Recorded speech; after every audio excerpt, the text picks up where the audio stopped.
بسم اللہ الرحمن الرحیم نحمدہ ونصلی علی رسولہ الکریم وعلی عبدہ المسیح الموعود۔ ملفوظات حضرت مسیح موعود علیہ الصلاۃ والسلام۔ حضرت اقدس مسیح موعود علیہ الصلاۃ والسلام فرماتے ہیں، دو حالتیں ہیں جو باطنی حالت تقویٰ اور طہارت پر قائم ہونا چاہتے ہیں، وہ ظاہری پاکیزگی بھی چاہتے ہیں۔ ایک دوسرے مقام پر اللہ تعالیٰ فرماتا ہے، ان اللہ یحب التوابین و یحب المتطہرین، یعنی جو باطنی اور ظاہری پاکیزگی کے طالب ہیں میں ان کو دوست رکھتا ہوں۔ ظاہری پاکیزگی باطنی طہارت کی ممید اور معاون ہے۔ اگر انسان اس کو چھوڑ دے اور پخانہ پھر کر طہارت نہ کرے تو اندرونی پاکیزگی پاس بھی نہ پھٹکے۔ بس یاد رکھو کہ ظاہری پاکیزگی اندرونی طہارت کو مستلزم ہے، اس لیے لازم ہے کہ کم از کم جمعے کو غسل کرو، ہر نماز میں وضو کرو، جماعت کھڑی کرو تو خوشبو لگا لو۔ عیدین میں اور جمعے میں خوشبو لگانے کا جو حکم ہے وہ اسی بنا پر قائم ہے۔ اصل وجہ یہ ہے کہ اجتماع کے وقت عفونت کا اندیشہ ہے، بس غسل کرنے اور صاف کپڑے پہننے اور خوشبو لگانے سے سمیت اور عفونت سے روک ہوگی۔ جیسا اللہ تعالیٰ نے زندگی میں یہ مقرر کیا ہے ویسا ہی قانون مرنے کے بعد بھی رکھا ہے۔ مسلمان کو مرتے وقت کافور کا استعمال کرنا سنت ہے، یہ اس لیے کہ کافور ایسی چیز ہے جو وبائی کیڑوں کو مارتی اور سمیت کو دور کرتی ہے، انسان کے لیے ٹھنڈک پہنچاتی ہے، بہت سی عفونتی بیماریوں کو روکتی ہے۔ اس لیے قرآن میں حکم ہے کہ مومنوں کو کافوری شربت پلایا جائے گا، اور آج کل بھی تحقیقات سے یہ ثابت ہوا ہے کہ کافور جیسا ہیضے کے لیے مفید ہے ویسا ہی طاعون کے لیے مفید ہے۔ میں اپنی جماعت کو بتلاتا ہوں کہ یہ بہت مفید چیز ہے، اور میرا اعتقاد ہے کیونکہ قرآن کریم نے بتلایا ہے کہ یہ جلن کو روکتا ہے اور اس کو سکینت اور تفریح دیتا ہے، یہ ہم کو اس طرف رغبت دلاتا ہے کہ کافور استعمال کیا کریں۔ آج کل ایک بات اور ثابت ہوئی ہے کہ کافور کے ساتھ جدوار استعمال کریں، بس جدوار کو لے کر سرکے میں ملا کر گولیاں بنانی چاہیے، اور 2 رتی کی گولیاں بنا کر تازہ لسی کے ساتھ استعمال کرو۔ عورتوں اور بچوں کو یہ گولیاں روزمرہ اگر استعمال کرائی جائیں تو بہت مفید ہیں۔ ہم بھی ایک دوا تیار کر رہے ہیں جو خدا تعالیٰ چاہے گا بہت فائدہ مند ہوگی۔ دراصل یہ کمبخت مرض تو ایسا ہے کہ کسی علاج پر بھروسہ کرنا تو غلطی ہے جب تک اللہ تعالیٰ ہی کا فضل نہ ہو، مگر عام اسباب تندرستی اور قانون صحت میں سے حفظ ما تقدم بھی ایک عمدہ چیز ہے اور فائدہ مند ثابت ہوا ہے۔ بس مناسب ہے کہ سمیت اور عفونت پیدا کرنے والی چیزوں سے پرہیز کیا جاوے، اور بعض تیز غذاؤں سے جو دوران خون کو تیز کرتی ہیں، جیسے بہت گوشت اور بہت میٹھا، یا حد سے زیادہ دھوپ میں پھرنا، یا سخت اور شدید محنت کرنا، ان سے پرہیز کرنا مناسب ہے۔ رعایت اسباب ہماری شریعت میں منع نہیں ہے۔ کسی نے رسول اللہ صلی اللہ علیہ وسلم سے پوچھا کہ کیا ہم دوا کریں؟ آپ نے فرمایا کہ ہاں دوا کرو، کوئی مرض ایسا نہیں جس کی دوا نہ ہو۔ ہاں یہ بالکل سچی بات ہے کہ کوئی وید یا ڈاکٹر یہ دعویٰ نہیں کر سکتا کہ فلاں دوا فائدہ کرے گی، اگر ایسا ہوتا تو پھر کوئی کیوں مرتا۔ طبیبوں اور ڈاکٹروں کو چاہیے کہ متقی بن جاویں، دوا بھی کریں اور دعا بھی، تنہائی میں دعا مانگیں۔ جنہوں نے گھمنڈ کیا تھا خدا نے ان کو ہی ذلیل کیا ہے۔ لکھا ہے کہ جالینوس کو اس حال بند کرنے کا بڑا دعویٰ تھا، خدا کی شان ہے کہ وہ خود اسی مرض کا شکار ہوا۔ اسی طرح بعض طبیب مدقوق ہو کر اور بعض مسلول ہو کر اس تختہ دنیا سے چل دیے۔ میری غرض اس سے یہ ہے کہ خدا تعالیٰ نے ان کے دعووں کی حقیقت کھول دی اور بے جا شیخی کا بھانڈا پھوڑ کر دکھایا۔ جو دعویٰ کیا اسی دعوے میں پست ہوئے۔ معلوم ہوا کہ دعویٰ نہیں کرنا چاہیے۔ ہمارے والد صاحب مرحوم بھی مشہور طبیب تھے اور 50 برس کا تجربہ تھا۔ وہ کہا کرتے تھے کہ حکمی نسخہ کوئی نہیں، حقیقت یہی ہے تصرف اللہ کا خانہ خالی رہتا ہے۔ خدا تعالیٰ کی طرف توجہ کرنے والا سعادت مند ہے، مصیبت میں شیخی میں نہ آوے، غیر اللہ پر بھروسہ نہ کرے۔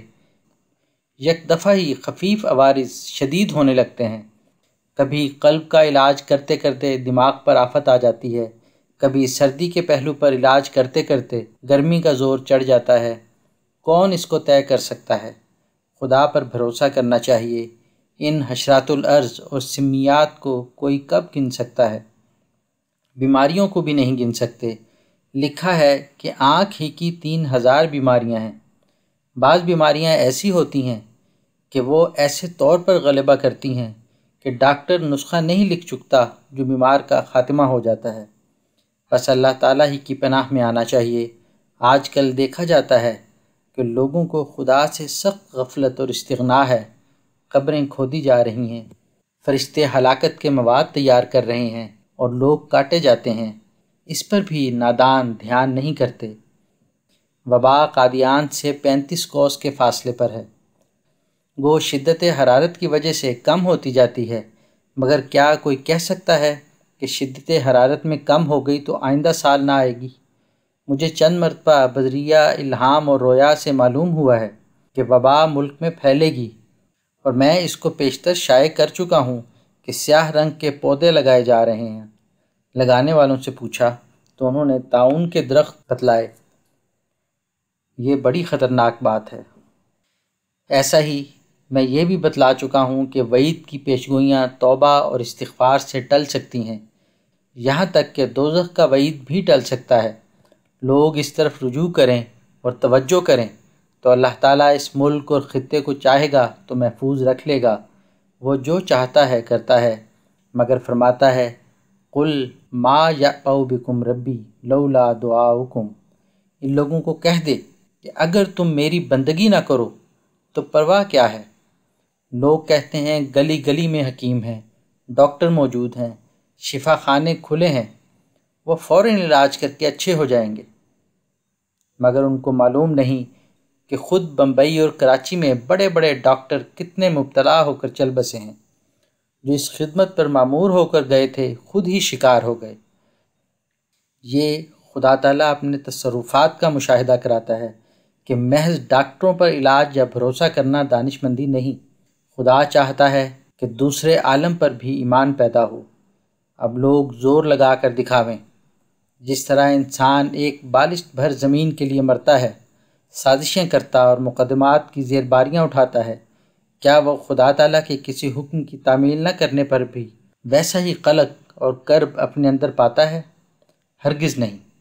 نادان انسان جب شدید امراض میں مبتلا ہوتا ہے تو خدا کو پکارتا ہے، لیکن یوں ہی ازمائشی طور پر اسے مہلت ملتی ہے تو پھر ایک ایسا اصول قائم کرتا ہے اور ایسی چال چلتا ہے کہ گویا مرنا ہی نہیں۔ معمولی امراض سے مر جانے پر بھی بہت تھوڑا اثر اب دلوں پر ہوتا ہے، 2-3 روز تک برائے نام قائم رہتا ہے، پھر وہی ہنسی مخول اور مسخرفات۔ قبرستان میں جاتے ہیں اور مردے گاڑتے ہیں، مگر کبھی نہیں سوچتے کہ آخر ایک دن مر کر ہم نے بھی خدا کے حضور جانا ہے۔ اب خدا تعالیٰ نے دیکھا کہ معمولی اموات بھی اثر انداز نہیں ہوتی ہیں۔ امرتسر، لاہور میں 60-70 روزانہ اموات کی تعداد ہوتی ہے۔ کلکتے اور بمبئی میں اس سے زیادہ مرتے ہیں۔ گو نفس الامر میں یہ نظارہ خوفناک ہے، مگر کون دیکھتا ہے؟ کوتاہ اندیش انسان کہہ اٹھتا ہے کہ یہ اموات آبادی کے لحاظ سے ہیں اور پرواہ نہیں کرتا، دوسروں کی موت سے خود کچھ نفع نہیں اٹھا سکتا، اس لیے خدا تعالیٰ نے دوسرا نسخہ اختیار کیا ہے اور طاعون کے ذریعے لوگوں کو متنبع کرنا چاہا ہے۔ لیکن میں تم کو نصیحت کرتا ہوں کہ اب جو ہونا ہے سو ہونا ہے، ایسا نہ ہو کہ یہ سمجھ کر تم خدا تعالیٰ کو بھی ناراض کرو اور گورنمنٹ کو بھی خطا کار ٹھہراؤ۔ گورنمنٹ کو بدنام کرنے سے کیا حاصل؟ طاعون تمہاری اپنی شامت اعمال سے آئی اور گورنمنٹ پر تمہاری بدولت آفت آئی۔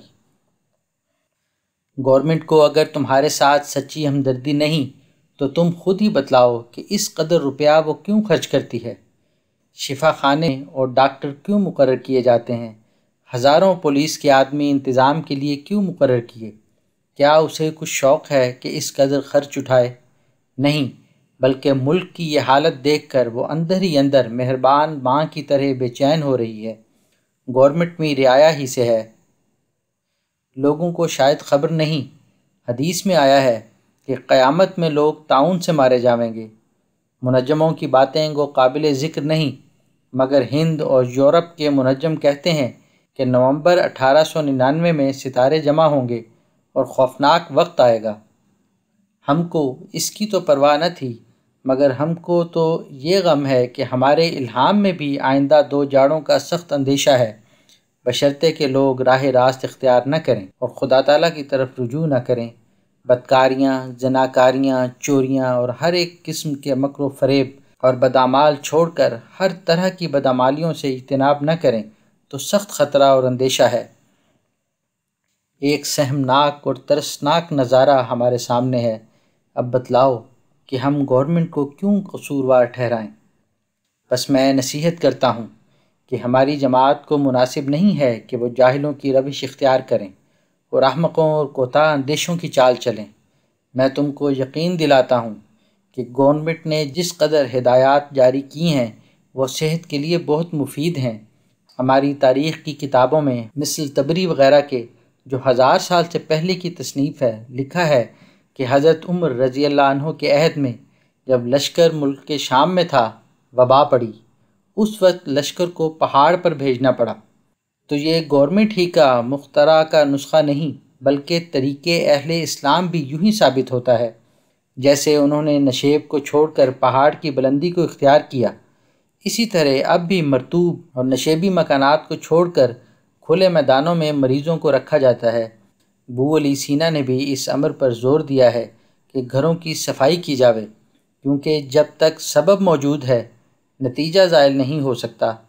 طبیب کیا کر سکتا ہے؟ ماشا دو ماشا دوا دے گا، مگر وہ عفونت جو سانس کے ذریعے اندر چلی جاتی ہے، اس کو وہ دوا کیا کرے گی؟ اس گھر میں بیٹھ کر طاعون کا کیا علاج ہو سکتا ہے؟ لوگوں نے طاعون کے ہاتھ نہیں دیکھے، جہاں کوئی مرتا ہے وہاں ناک نہیں دیا جاتا۔ گورنمنٹ کے متعلق بدظنی کے ناپاک خیالات ہیں۔ گورنمنٹ نے جو سوچا ہے وہ صحیح ہے۔ ہماری جماعت کو لازم ہے کہ گورنمنٹ کی مدد کریں، اور ہندو ہوں یا مسلمان اپنے ہمسایوں دوستوں کو سمجھاویں اور اس دھوکے اور غلط فہمیوں کو دور کریں کہ گورنمنٹ نے مارنے کی تجویز کی ہے۔ کوئی ان نادانوں سے پوچھے کہ لکھوں کھا روپیہ گورنمنٹ مارنے کے واسطے صرف کر رہی ہے اور اس قدر تکالیف اٹھانے کا اسے شوق ہے۔ اصل بات یہ ہے کہ طاعون بہت مہلک مرض ہے۔